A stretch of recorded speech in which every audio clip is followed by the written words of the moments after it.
дар давоми нимсолаи аввали соли 2021 аз тарафи мутахассисон ва кормандони маркази ташхиси минтақавии тоҷикстандарти шаҳри Панҷакен аз бозору фурӯшгоҳҳо, нуқтаҳои савдо як миқдор маводи ғизоӣ ба талаботи стандартӣ номувофиқ ва ба саломатӣ хатарнок аз муомилот боздошта шуд. пас аз муайян намудани таркиби ин маҳсулот маълум гардид ки истеъмоли ин маҳсулот барои шаҳрвандон хатарнок мебошад. бо ин мақсад дар асоси қонунҳои амалкунандаи ҷумҳурии Тоҷикистон бо иштироки намояндагони сохторҳои салоҳиятнок ин миқдор маводи ғайристандартӣ нобуд карда шуд. дар бораи нобудсозӣ ва минбаъд роҳ надодан ба чунин камбудиҳо мутахассиси маркази таъминоти амнияти озуқавории шаҳри Панҷакен Карим Саидов ва намояндаи маркази назорати давлатии санитарӣ ва эпидемиологии шаҳри Панҷакен Афзалшоҳ Раҷабов андешаҳои хешро ба мо ин тавр арзёбӣ карданд. محصولات یوگورت محصولات خوراک بچگانه بوده مهلت استفاده بریش گذشته است که از طرف اگنتی تاجیک استاندارد از فروش باز داشته شده است. محصولات هایی که مهلت استفاده بریش گذشته است یا تقمه گذاری نشده است موافق قانون جمهوری تاجیکستان بهترین محصولات همچون محصولات خطرناک دانسته شده اینا به نابودسازی روانه کرده میشه. از آن جمله در اینجا حسیب‌هایم که از طرف اگنتی تاجیک استاندارد که مهلت استفاده بریش گذشته است بازداشت شده است این هم برای نابودسازی روانه کرده شده در کرماتوری‌ها سوزانده می‌شود.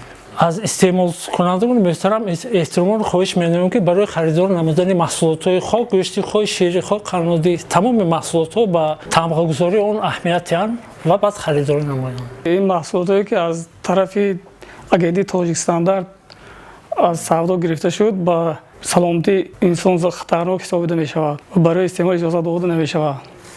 نسبت شخصانی که همین محصولات مورد استعمالش گذاشته با فروش داده با جانب اگنتی تاجیکستان و متخصصان مرکز نظارت دولتی سنتر اپیدمیولوژی شهر پنجاکن پروتکل‌های مأموری ترتیب داده شده نسبتشان چاره‌جویی کرده شد.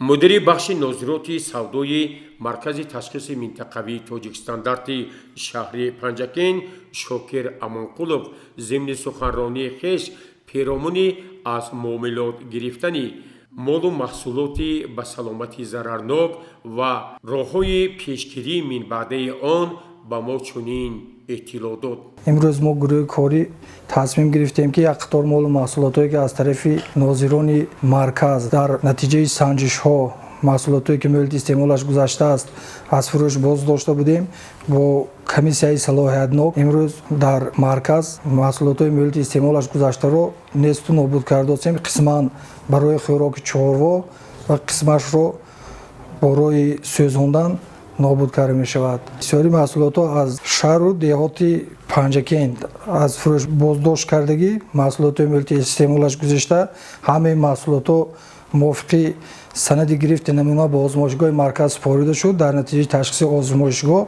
محصولات ها غیر استانداردی دانسته شد. از این لحاظ هم به این محصولات هایی که غیر استانداردی موافق پروتکل تشخیص آزمایشگاه غیر استانداردی دانسته شد مطابق ماده 11 قانون جمهوری تاجیکستان درباره بهترین محصولات خوراکواری خطرناک ثابت شده از فروش بازداشت شد. صاحبکارانی که به فروش مال محصولات پس‌صفت راه دادند موافق کدکس حقوق ویرانکنی مأموری جمهوری تاجیکستان جریمه بندی کرده شدند.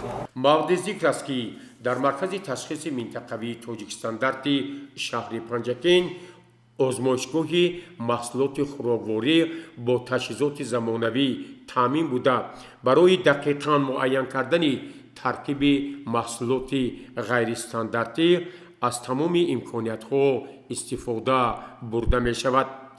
مدیر آزمایشگاه محصولات خوراکواری مرکز تشخیص منطقوی توجیکستاندارتی شهر پنجاکن دلارام توشکیوا جریان تشخیص چنین محصولاتی به سلامتی ضررآور و فعالیت من بعد آزمایشگاه را به ما این طور شرح داد. дар 6 моҳаи якум аз тарафи мутахассисони бахши нозироти савдо давлатӣ ва шӯъбаи баҳодии мутобиқат 541 адад намуна ба мо пешниҳод карда шуд. аз инҳо 78 номгӯи ғайристандартӣ дониста шуд ки 30 адади онро бо ташаббуси мутахассисони бахши нозироти савдо, 48 адади он бо якҷоягӣ бо мақомоти ҳифзи ҳуқуқ ва бахши нозироти савдо 48 адад намунаи ғайристандартӣ дониста шуд. мо аз истеъмолкунандагон хоҳиш мемунем ки дар ҳолати поймол шудани ҳуқуқҳои истеъмоли онҳо ё харидорӣ намудани маҳсулоти ғайристандартӣ ва шубҳанок ба озмоишгоҳи мо муроҷиат намоянд.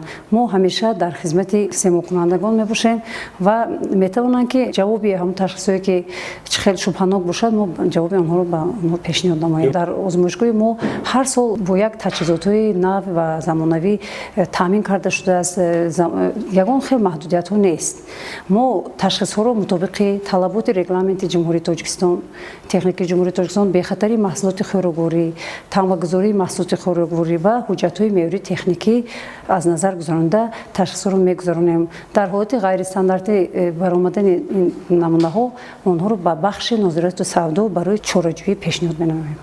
ҳамин тавр дар ҷои муқарраршуда як қисми маҳсулоти барои саломатӣ зарарнок ва муҳлати истеъмолаш гузашта нобуд карда шуд ва қисми дигар барои хӯроки чорво пешниҳод гардид.